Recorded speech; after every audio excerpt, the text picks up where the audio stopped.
नमस्कार, जोहार। मैं नेहा सिंह और आप देख रहे हैं न्यूज झारखंड। समय हो चला है झारखंड की खबरों को जानने का, उससे अपडेट होने का। उससे पहले अगर आप न्यूज झारखंड चैनल पर नए हैं तो चैनल को सब्सक्राइब करके बेल आइकन प्रेस कर लीजिए, जिससे खबरों का अपडेट आपको मिलता रहे। तो चलिए जानते हैं आज की सुबह से लेकर शाम तक की बड़ी खबरों की। झारखंड के पूर्व सीएम आवास के पास ट्रिपल मर्डर, रिटायर्ड टाटा कर्मी ने किया परिवार खत्म। जमशेदपुर के अग्रिको इलाके में सोमवार सुबह एक ट्रिपल मर्डर का मामला सामने आया, जिसने पूरे शहर को झकझोर कर रख दिया। खास बात यह है कि दिल दहला देने वाली वारदात झारखंड के पूर्व मुख्यमंत्री रघुवर दास के निजी आवास से कुछ ही दूर पर हुआ। जानकारी के अनुसार क्वार्टर नंबर L5/13 में रहने वाले टाटा स्टील के रिटायर्ड कर्मचारी रविंद्र प्रसाद सिंह ने कथित तौर पर अपनी पत्नी सरिता सिंह, बेटी सुप्रिया सिंह और बेटे रविशेख कुमार की हत्या कर दी। बताया जा रहा है कि आरोपी ने रविवार रात वारदात को अंजाम दिया और पूरी रात शवों के साथ घर में ही मौजूद रहा। सोमवार सुबह आरोपी ने खुद डायल 100 पर फोन कर पुलिस को घटना की जानकारी दी। सूचना मिलते ही सिद्धगोड़ा थाना पुलिस मौके पर पहुंची और आरोपी को हिरासत में ले लिया। घर के अंदर 3 शव मिलने से इलाके में हड़कंप मच गया। प्रारंभिक जांच में पता चला कि आरोपी इसी वर्ष फरवरी में टाटा स्टील से सेवानिवृत्त हुआ था। रिटायरमेंट के बाद परिवार में विवाद बढ़ने की बात भी सामने आ रही है। फिलहाल फॉरेंसिक टीम मौके से साक्ष्य जुटा रही है और पुलिस आरोपी से पूछताछ कर हत्या की वजह और पूरी घटनाक्रम जानने में जुटी है। सीएम हेमंत के निर्देश पर मासूम अदिति की तलाश में रेस हुई रांची पुलिस। सुराग देने वाले को मिलेगा 50,000 का इनाम। राजधानी के सदर थाना क्षेत्र अंतर्गत कोकर के खोरहा टोली इलाके से 18 माह की मासूम बच्ची अदिति पांडे के लापता होने के मामले में रांची पुलिस अब आर पार की जंग लड़ रही है। इस घटना की संवेदनशीलता और मुख्यमंत्री के सीधे हस्तक्षेप के बाद पूरी पुलिस टीम अलर्ट मोड में है। बच्चे को सकुशल बरामद करने के लिए पुलिस ने अब आम जनता की मदद मांगी है। रांची पुलिस ने घोषणा की है कि अदिति पांडे के बारे में सटीक जानकारी देने वाले व्यक्ति को 50,000 रुपए का नगद इनाम दिया जाएगा। पुलिस ने स्पष्ट किया है कि सूचना देने वाले व्यक्ति का नाम, पता और पहचान पूरी तरह से गोपनीय रखा जाएगा, ताकि सुरक्षा को लेकर कोई संशय न रहे। रांची पुलिस ने एक मार्मिक संदेश जारी करते हुए कहा कि 18 माह की मासूम बच्ची अदिति पांडे को सकुशल खोजने में पुलिस का सहयोग करे। आपकी एक छोटी सी सूचना इस बच्ची को उसके बिछड़े परिवार से मिला सकती है। साथ ही पुलिस बच्चे से संबंधित किसी भी प्रकार की जानकारी देने के लिए आला अधिकारियों के नंबर भी जारी किया है, जो इस प्रकार है। रांची एसपी 9431706136, सिटी एसपी 9431706137 है।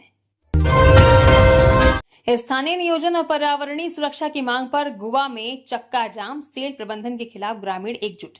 जमशेदपुर के गुवा स्थित steel authority of India limited की लौ अयस्क खदान में सोमवार सुबह 4 बजे से अनिश्चितकालीन चक्का जाम शुरू हो गया है।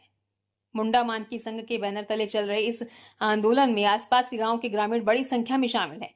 आंदोलन के चलते खदान से लौ अयस्क का परिवहन पूरी तरह ठप हो गया, जिससे उत्पादन और सप्लाई पर असर पड़ने लगा है। आंदोलनकारियों का आरोप है कि सेल प्रबंधन ने 13 दिनों तक चले पिछले आंदोलन के बाद हुए लिखित समझौते का पालन नहीं किया। उस समझौते में रांजाबुरु माइंस में ड्राइवर, खलासी और अन्य चतुर्थ श्रेणी पदों पर स्थानीय युवाओं को प्राथमिकता देने की बात तय हुई थी, लेकिन इसके बावजूद बाहरी मजदूरों को बहाल किया जा रहा है। इसे लेकर स्थानीय युवाओं में भारी नाराजगी है और यही आक्रोश अब सड़क पर चक्का जाम के रूप में सामने आया है। ग्रामीणों ने स्पष्ट किया है कि उनकी मांग सिर्फ रोजगार तक सीमित नहीं है, बल्कि क्षेत्रीय हक और पर्यावरणीय सुरक्षा से भी जुड़ा है।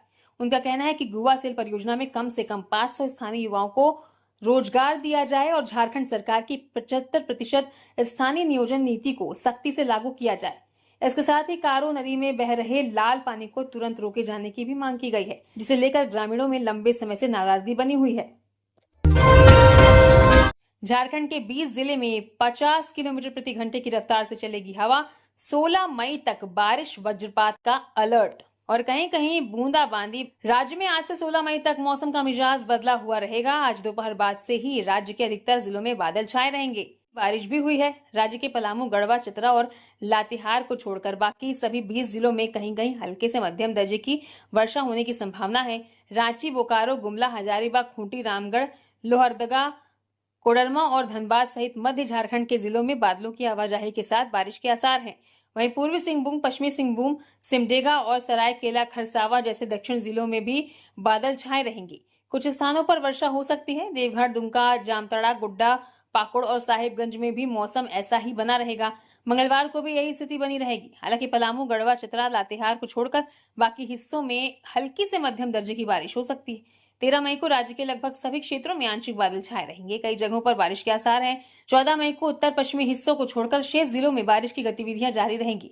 इस दौरान मौसम विभाग ने अलग अलग हिस्सों में गरज के साथ हवा की रफ्तार 40 से 60 किलोमीटर प्रति घंटे रहने और वज्रपात की चेतावनी जारी की है।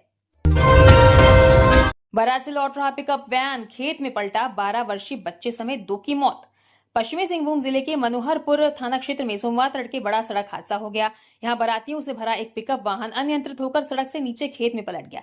इस हादसे में 12 साल के बच्चे समेत 2 लोगों की मौत हो गई, जबकि 6 लोग गंभीर रूप से घायल हो गए। घटना के बाद इलाके में अफरा तफरी मच गई और ग्रामीण तुरंत मदद के लिए मौके पर पहुंचे। जानकारी के अनुसार पिकअप वाहन बारंगा गांव से बारातियों को लेकर आनंदपुर प्रखंड के समीप गांव जा रहा था। वहां से लौटने के दौरान सोमवार सुबह करीब 3:15 बजे उंधन गांव के पास चालक वाहन पर नियंत्रण खो बैठा। इसके बाद पिकअप सड़क से करीब 10 फीट नीचे खेत में जा गिरा। घटना की सूचना मिलते ही मनोहरपुर थाना पुलिस मौके पर पहुंची और मामले की जांच शुरू कर दी।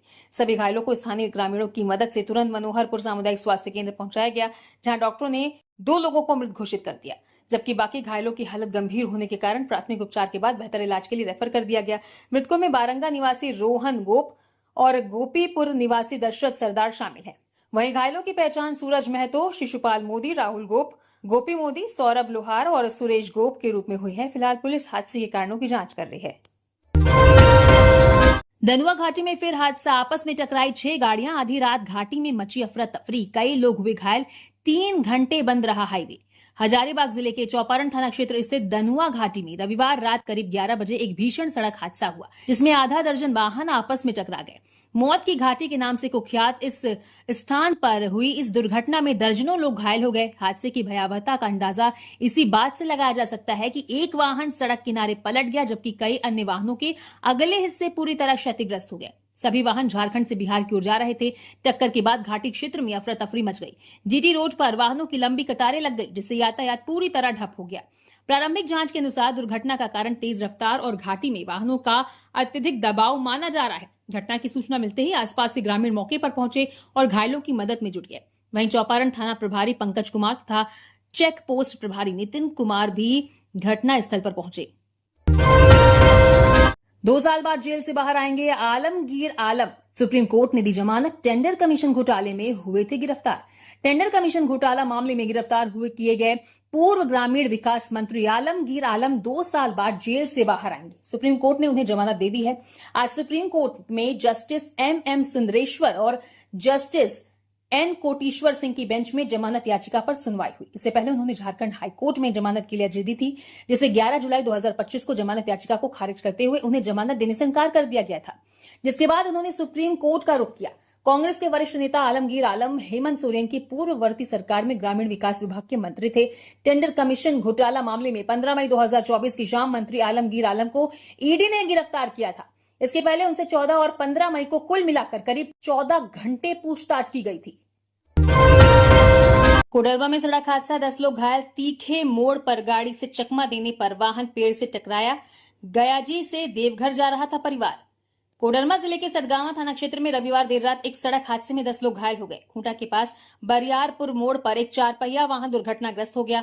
चालक संजीव कुमार ने बताया कि प्रदीप यादव के परिवार के लगभग 20 सदस्य 2 वाहनों में सवार होकर गयाजी बिहार से देवघर बैजनाथ धाम जा रहे थे। वे एक बच्चे का मुंडन संस्कार करवाने के लिए सतगावा के रास्ते यात्रा कर रहे थे। सतगावा थाना क्षेत्र के खूंटा स्थित बरियारपुर के पास एक तीखे मोड़ पर सामने से आ रहे एक वाहन ने उनको चकमा दे दिया। इससे चालक का वाहन पर से नियंत्रण हट गया और वो सड़क किनारे एक पेड़ से जा टकराया। टक्कर की आवाज इतनी तेज थी कि घटनास्थल से लगभग 1 किलोमीटर दूर स्थित गांव के लोगों ने उस आवाज को सुना। ग्रामीण तुरंत मौके पर पहुंचे और देखा कि वाहन में सवार सभी लोग घायल अवस्था में हैं और मदद के लिए पुकार रहे हैं। इसी बीच परिवार का दूसरा वाहन भी घटनास्थल पर पहुंच गया। ग्रामीणों ने तत्परता दिखाते हुए वाहन के शीशे तोड़कर अंदर फंसे सभी घायलों को बाहर निकाला। उन्हें निजी वाहनों से सामुदायिक स्वास्थ्य केंद्र सतगावा ले जाया गया। सामुदायिक स्वास्थ्य केंद्र में घायलों की गंभीर स्थिति को देखते हुए उन्हें सदर अस्पताल कोडरमा रेफर कर दिया गया। सभी घायलों का इलाज जारी है। घायलों की पहचान 30 साल की विनीता देवी, 45 वर्षीय मंजू कुमारी, 45 वर्षीय रीना देवी, 32 वर्षीय मंजय कुमार, 55 वर्षीय प्रदीप यादव, 70 वर्षीय कौशल्या देवी, 12 वर्षीय जीवा कुमारी, 14 वर्षीय सपना कुमारी और चालक 40 वर्षीय संजीव कुमार के रूप में हुई है। जमीन बचाने की लड़ाई, गुमला में ग्रामीणों ने भारतमाला सड़क निर्माण पर लगाया ब्रेक। गुमला में भारतमाला परियोजना के तहत प्रस्तावित सड़क निर्माण का विरोध तेज हो गया है। गुमला से करीब 8 किलोमीटर दूर लटठा बरटोली गांव के ग्रामीणों ने अपनी कृषि भूमि पर सड़क निर्माण कार्य रोक दिया। ग्रामीणों ने सड़क निर्माण में लगी गाड़ियों को वापस खदेड़ दिया और निर्माण स्थल पर धान का बिचड़ा छिड़क कर अपना विरोध दर्ज कराया। इतना ही नहीं, ग्रामीणों ने सड़क निर्माण स्थल पर बैरिकेडिंग कर बीच सड़क पर तिरंगा झंडा फहरा दिया। आंदोलन में महात्मा गांधी और स्वतंत्रता सेनानी जतरा टाना भगत के अनुयायी भी बड़ी संख्या में शामिल हुए। टाना भगत समाज के लोगों का कहना है कि ये जमीन उनके पूर्वजों की धरोहर है, जो उन्हें वर्ष 1800 के आसपास मिली थी। इसी जमीन पर खेती कर उनके परिवारों की आजीविका चलती है। ग्रामीणों ने कहा कि धरती हमारी माँ है और हम अपनी माँ को उजड़ने नहीं देंगे। उनका आरोप है कि सरकार पहले से मौजूद सड़क का चौड़ीकरण करने के बजाय नई सड़क बनाकर उपजाऊ खेतों को बर्बाद कर रही है। आपसी रंजिश में उजाड़ा घर, चतरा में बेटे ने की बुजुर्ग पिता की हत्या, आरोपियों की तलाश में जुटी पुलिस। चतरा जिले के कान्हा चट्टी प्रखंड अंतर्गत लारा लुट्टू दाग गांव में रविवार की देर रात रिश्तों को शर्मसार करने वाली घटना सामने आई। दरअसल हुआ ये कि आपसी विवाद के सनक में एक बेटे ने अपने ही पिता की हत्या कर दी। घटना के बाद से गांव में मातम और तनाव का माहौल व्याप्त है। जानकारी के अनुसार घटना रविवार रात लगभग 10:30 बजे की है। आरोपी भोला यादव का अपने पिता कुलेश्वर यादव के साथ किसी बात को लेकर बहस हो गई। ये विवाद बाद में इतना बढ़ गया कि भोला ने अपने पिता पर जानलेवा हमला कर दिया, जिससे उनकी मौके पर ही मौत हो गई। सूत्रों से मिली जानकारी के मुताबिक इस जघन्य हत्याकांड में भोला यादव अकेला नहीं था। बताया जा रहा है कि इस वारदात में उनकी पत्नी और साला भी कथित रूप से शामिल था। पुलिस इन पहलुओं की भी गंभीरता से जांच कर रही है कि क्या यह हत्या किसी सुनियोजित साजिश का परिणाम है। बालूघाट आवंटन के नियम बदले, अब ग्राम सभा की सहमति के बाद होगा लीज एग्रीमेंट। हेमंत सरकार आम जनता को बालू उपलब्ध कराने को लेकर काफी संजीदगी से काम कर रही है। झारखंड में अब तक 16 जिलों के 229 बालू घाटों की टेंडर प्रक्रिया पूरी हो चुकी है, लेकिन जिला स्तर पर लीज डीड की प्रक्रिया लंबित रहने के कारण खनन कार्य शुरू नहीं हो सका है। राज्य के कुल 444 बालू घाटों में से 298 की नीलामी पूरी हो चुकी है, जबकि शेष घाटों की प्रक्रिया जारी है। इस बीच राज्य के खान एवं भू विज्ञान विभाग ने बालू खनन व्यवस्था को बेहतर बनाने के लिए झारखंड सैंड माइनिंग नियमावली 2026 की अधिसूचना जारी की है। नई नियमावली में लीज डीड, भुगतान प्रणाली, ग्राम सभा की सहमति, पर्यावरणीय जिम्मेदारियों और रिपोर्टिंग व्यवस्था में कई अहम बदलाव किए गए हैं। अधिसूचना के अनुसार अब लीज की अवधि की गणना पंजीकरण की तारीख से की जाएगी। नई नियमावली के अनुसार भुगतान व्यवस्था को भी चरणबद्ध किया गया है। लीज धारकों को अब भुगतान 3 किश्तों में करना होगा। पहली किश्त 50% होगी, जो पहले वर्ष में परमिट जारी होने से पहले देनी होगी। दूसरी और आगामी वर्षों में यह भुगतान वर्ष की पहली तिमाही में देना होगा। दूसरी किश्त 25% तीसरी तिमाही में और तीसरी किश्त 25% चौथी तिमाही में जमा करनी होगी। खूंटी में आसमानी आफत, भीषण ओलावृष्टि से तबाही, फसलें बर्बाद। खूंटी जिले में रविवार शाम मौसम ने अचानक करवट ली और तेज बारिश के साथ भीषण ओलावृष्टि ने कई इलाकों में भारी तबाही मचा दी। जिले के खूंटी, मुरहू और कर्रा प्रखंड क्षेत्र में गिरे बड़े बड़े ओलों ने ग्रामीण इलाकों में लोगों को मुश्किल में ला दिया। ओलावृष्टि से खासकर एल्बेस्टर और खपड़ैल मकानों को काफी नुकसान पहुंचा है। कई घरों की छतें टूट गई, जिससे गरीब परिवारों के सामने रहने का संकट भी खड़ा हो गया है। ग्रामीणों के मुताबिक शाम करीब 4 बजे अचानक मौसम बदला, आसमान में घने बादल छाए और तेज हवाएं चलने लगी। कुछ ही देर में तेज बारिश शुरू हुई। बारिश के साथ करीब 15 से 20 मिनट तक लगातार ओलावृष्टि होती रही। कई इलाकों में बड़े आकार के ओले गिरने की सूचना है। अचानक आई इस प्राकृतिक आपदा से जनजीवन पूरी तरह प्रभावित हो गया। लोग जान बचाने के लिए दुकानों, शेड और सुरक्षित जगहों की ओर भागते नजर आए। ओलावृष्टि का सबसे ज्यादा असर ग्रामीण इलाकों में देखने को मिला। कई घरों की एल्बेस्टर और खपड़ैल छतें क्षतिग्रस्त हो गई। वहीं किसानों को भी बड़ा नुकसान उठाना पड़ा है। ग्रामीणों ने बताया कि सब्जी और तरबूज की फसलों को भारी क्षति हुई है। खेतों में तैयार फसल ओलों की मार से बर्बाद हो गई, जिससे किसानों की चिंता बढ़ गई है। देवघर में तालाब में डूबने से बच्चे की मौत, नहाने के दौरान हुआ हादसा, रात भर चला खोज अभियान, एनडीआरएफ की टीम तलाश में जुटी। देवघर जिले के रिखिया थाना क्षेत्र में एक तालाब में डूबने से एक बच्चे की मौत हो गई। मृतक की पहचान नीरज कुमार के रूप में हुई है। इस घटना से क्षेत्र में दुख का माहौल है। जानकारी के अनुसार नीरज कुमार अपने 3 दोस्तों के साथ गांव के पास स्थित तालाब में नहाने गया था। नहाते समय वो अचानक गहरे पानी में चला गया और डूबने लगा। उसके दोस्तों ने शोर मचाया और गांव जाकर परिजनों को घटना की जानकारी दी। सूचना मिलते ही परिवार के सदस्य और स्थानीय ग्रामीण मौके पर पहुंचे, लेकिन बच्चे का कुछ अता पता नहीं चला। तत्काल स्थानीय प्रशासन और पुलिस को घटना की जानकारी दी गई। राष्ट्रीय आपदा मोचन बल यानी एनडीआरएफ और पुलिस टीम ने मौके पर पहुंचकर बचाव अभियान शुरू किया। शाम ढलने और अंधेरा होने के कारण राहत अभियान में बाधा आई। देर रात तक बच्चे की तलाश जारी रही, लेकिन कोई सफलता हाथ नहीं लगी। सोमवार सुबह एनडीआरएफ की टीम ने तालाब में फिर से बचाव कार्य शुरू किया और बच्चे के शव की तलाश कर रही है। घटना के बाद गांव में शोक का माहौल है। स्थानीय जनप्रतिनिधियों और ग्रामीणों ने प्रशासन से जल्द शव बरामद करने की मांग की है। मुखिया ने भी मौके पर पहुंचकर परिजनों को सांत्वना दी और प्रशासन से हर संभव मदद का आश्वासन दिया। कोडरमा के अंशुमान सिंह बने आईएफएस अधिकारी। छठे प्रयास में आया देश में second rank. Indian coast guard में हैं डिप्टी कमांडेंट। कोडरमा जिले के झुमरी तिलैया स्थित सीएच स्कूल रोड निवासी अंशुमान कुमार सिंह ने यूपीएससी द्वारा आयोजित भारतीय वन सेवा परीक्षा 2025 में ऑल इंडिया रैंक 2 हासिल कर इतिहास रच दिया। परिणाम घोषित होने के बाद जैसे ही वे रविवार को अपने घर पहुंचे, पूरे इलाके में खुशी की लहर दौड़ गई। पड़ोसी, रिश्तेदार और मित्र बड़ी संख्या में उनके आवास पर पहुंचे और उन्हें बधाइयां दी। वार्ड नंबर 10 स्थित शांति भवन के पास रहने वाले अंशुमान की इस उपलब्धि पर वार्ड पार्षद पिंकी जैन समेत शहर के कई गणमान्य लोगों ने गर्व जताया। ये सफलता न केवल उनके परिवार बल्कि पूरे झारखंड के लिए गौरव का विषय बन गई है। अंशुमान की सफलता के पीछे संघर्ष और धैर्य की लंबी कहानी है। उन्होंने यूपीएससी जैसी कठिन परीक्षा में लगातार 5 बार असफलता का सामना किया, लेकिन हार नहीं मानी। हर असफलता से सीख लेते हुए उन्होंने अपने प्रयास को और मजबूत किया। दिन में नौकरी और रात में पढ़ाई उनकी दिनचर्या बन गई थी। बीते साल उन्होंने अपनी नौकरी से ब्रेक लेकर पूरी तरह तैयारी में खुद को झोंक दिया। आखिरकार छठे प्रयास में उन्होंने देश में दूसरा स्थान हासिल कर यह साबित कर दिया कि दृढ़ संकल्प और निरंतर मेहनत से कोई भी लक्ष्य हासिल किया जा सकता है। जमशेदपुर में वेल्डिंग के दौरान युवक के सिर पर रॉड से जानलेवा हमला, गंभीर हालत में टीएमएच में भर्ती। जमशेदपुर के सीताराम डेरा थाना क्षेत्र के भालूबासा में रविवार दोपहर एक वेल्डिंग का काम कर रहे युवक को गंभीर रूप से घायल कर दिया गया। अज्ञात हमलावर ने पीछे से स्टील की रॉड से वार कर उसे लहूलुहान कर दिया। जानकारी के अनुसार मानगो ओल्ड पुरुलिया रोड स्थित गरीब कॉलोनी निवासी करीब 30 साल के मोहम्मद मुमताज उर्फ आशिक रविवार दोपहर करीब 3 बजे अपने कार्यस्थल पर वेल्डिंग कर रहे थे। इसी दौरान एक युवक पीछे से आया और स्टील की रॉड से उनके सिर पर जोरदार वार कर दिया। अचानक हुए हमले से मुमताज मौके पर ही गिर पड़े। घटना के बाद सहकर्मियों ने तत्काल उन्हें टाटा मेन हॉस्पिटल पहुंचाया, जहां चिकित्सकों ने उनकी हालत गंभीर बताते हुए आईसीयू में भर्ती किया। डॉक्टरों के अनुसार सिर में गहरी चोट लगने के कारण उनकी स्थिति काफी नाजुक बनी हुई है। इधर घायल के भाई मोहम्मद फैयाज ने बताया कि मुमताज की किसी से कोई दुश्मनी नहीं थी, जिससे परिवार घटना को लेकर स्तब्ध है। फिलहाल हमले के पीछे की वजह स्पष्ट नहीं हो सकी है और न ही आरोपी की पहचान हो पाई है। पुलिस ने मामला दर्ज कर जांच शुरू कर दी है। प्रशिक्षित स्नातक शिक्षक नियुक्ति केस, सरकार व जेएसएससी की अपील पर एचसी में 10 जून को सुनवाई। स्नातक प्रशिक्षित शिक्षक संयुक्त प्रतियोगिता परीक्षा 2016 नियुक्ति से जुड़े मीना कुमारी के मामले में राज्य सरकार और जेएसएससी की अपील पर झारखंड हाई कोर्ट में 10 जून को सुनवाई होगी। मामले में सोमवार को जेएसएससी और सरकार की ओर से इससे संबंधित अपील पर जल्द सुनवाई करने का आग्रह किया गया। कोर्ट में जेएसएससी की ओर से अधिवक्ता संजय पिपरावाल और अधिवक्ता प्रिंस कुमार ने पक्ष रखा। उनकी ओर से हाईकोर्ट के चीफ जस्टिस एमएस सोनक एवं न्यायमूर्ति राजेश शंकर की खंडपीठ को बताया गया कि इस मामले में हाईकोर्ट की एकल पीठ ने अपने मूल आदेश में संशोधन किया है।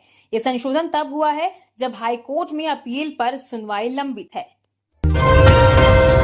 सांसद ने राजधानी एक्सप्रेस को हरी झंडी दिखाकर किया रवाना। रांची नई दिल्ली राजधानी एक्सप्रेस का साप्ताहिक ठहराव लातेहार रेलवे स्टेशन में हो गया है। 10 मई की देर शाम सांसद कालीचरण सिंह ने इसे हरी झंडी दिखाकर लातेहार से रवाना किया। राजधानी एक्सप्रेस लातेहार पहुंचने पर सांसद सिंह और अन्य लोगों ने लोको पायलट का माल्यार्पण कर स्वागत किया और उनका मुंह मीठा कराकर हरी झंडी दिखाकर लातेहार से रवाना किया। इस मौके पर सांसद ने कहा कि लातेहार के लिए एक बड़ी उपलब्धि है। ये सब प्रधानमंत्री नरेंद्र मोदी और रेल मंत्री अश्विनी वैष्णव के कारण संभव हो पाया है। उन्होंने कहा कि इस ट्रेन का लातेहार में ठहराव होने से समाज के हर वर्ग के लोगों को लाभ मिलेगा। खूंटी की आदिवासी युवती को दिल्ली में 17 साल बंधक बनाकर रखा, बार बार यौन शोषण, गर्भपात भी कराया। झारखंड के खूंटी की आदिवासी युवती को 17 साल तक दिल्ली में बंधक बनाकर रखा गया। युवती को घरेलू मजदूरी कराने के साथ ही बार बार यौन शोषण करने की भी बात सामने आई है। पुलिस ने एफआईआर दर्ज कर ली है। युवती ने बताया कि साल 2009 में जेटा मुंडा नामक व्यक्ति उसे काम दिलाने के बहाने दिल्ली लाया था। उस समय वो 14 साल की थी। उसे कोहाट एनक्लेव स्थित मधु अग्रवाल के घर पर घरेलू काम के लिए सौंप दिया गया। युवती का आरोप है कि उस दौरान उसे अपने परिवार से बात तक नहीं करने दिया गया और उसके पिता की मौत की खबर भी उससे छिपाई गई। दिल्ली पुलिस ने की गई शिकायत के मुताबिक घर में काम करने वाले व्यक्ति ने डरा धमकाकर उसके साथ दुष्कर्म किया। जब वो गर्भवती हुई तो मकान मालिक की बहू और बेटी ने उसका गर्भपात करवा दिया। पीड़िता का यह भी आरोप है कि हाल ही में छत पर नहाते समय एक अन्य युवक ने भी उसके साथ गलत काम किया, जिसे मालिक ने सीसीटीवी में देख लिया था, लेकिन कोई कानूनी कार्रवाई नहीं की। नवंबर 2025 में जब पीड़िता का भाई उसे लेने आया तो उसे 10,000 रुपए देकर वापस भेज दिया गया। अब 9 अप्रैल 2026 को जब परिजन दोबारा आए तो मालिक ने 17 साल की मजदूरी के बदले मात्र करीब 1.5 लाख रुपए का डीडी और 15,000 रुपए नकद देकर मामला खत्म करने का दबाव बनाया। फिलहाल पुलिस मामले की गंभीरता को देखते हुए जांच में जुट गई है। सिमरिया में अज्ञात वाहन ने नाना नाती को कुचला, रिसेप्शन पार्टी से लौटते समय हुई मौत, परिजनों ने मुआवजे की मांग की।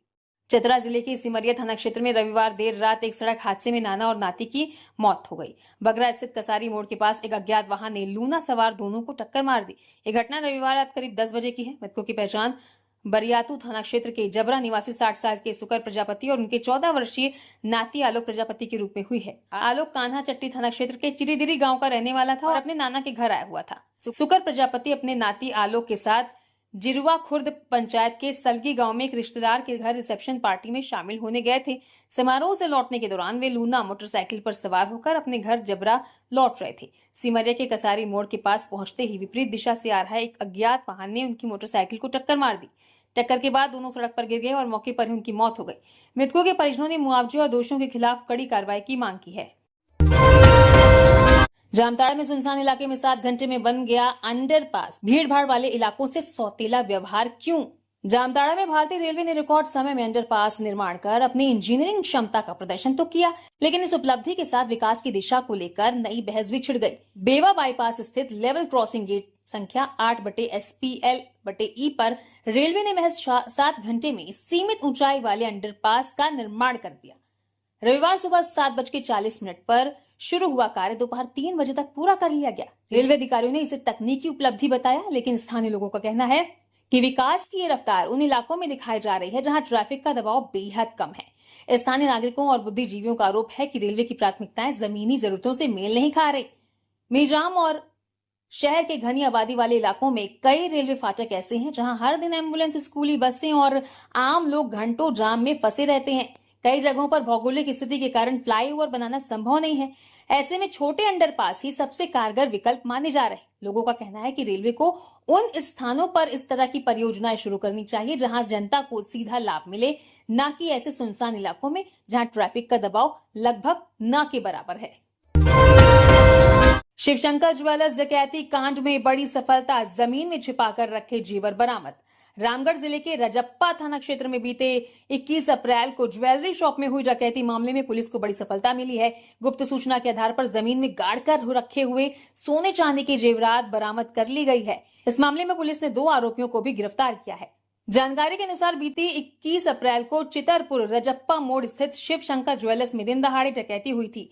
घटना के बाद दुकान संचालक विष्णु प्रसाद के बयान पर रजप्पा थाने में मामला दर्ज किया गया था। घटना की गंभीरता को देखते हुए रामगढ़ एसपी मुकेश कुमार लुड़ायत के निर्देश पर डीएसपी चंदन वत्स के नेतृत्व में विशेष जांच टीम का गठन किया गया।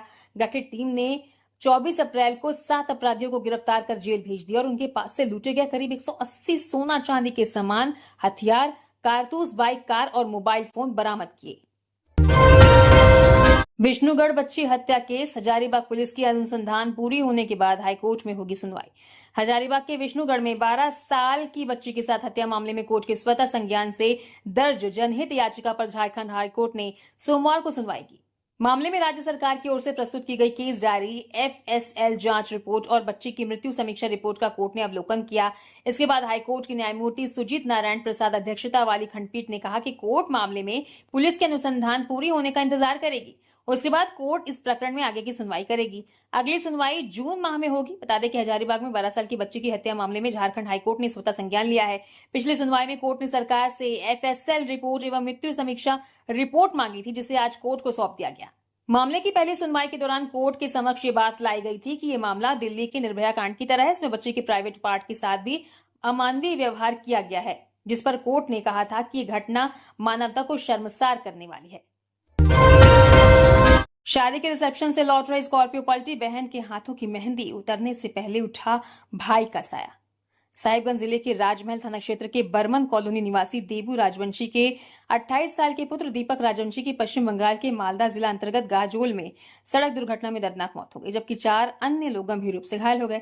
मृतक अपने घर का इकलौता बेटा था। प्राप्त जानकारी के अनुसार मृत युवक की बहन की शादी बीते 7 मई को पश्चिम बंगाल के गंगारामपुर में हुई थी। विवाह की सारी रस्में पूरी होने के बाद 10 मई को आयोजित रिसेप्शन समारोह में दीपक अपने मित्रों और परिजनों के साथ शामिल होने गया था। समारोह के बाद रविवार की रात लौटने के दौरान स्कॉर्पियो गाजोल नामक स्थान के पास अनियंत्रित होकर पलट गया। प्रत्यक्षदर्शियों के अनुसार यह हादसा दूसरे वाहन को ओवरटेक करने के दौरान हुआ।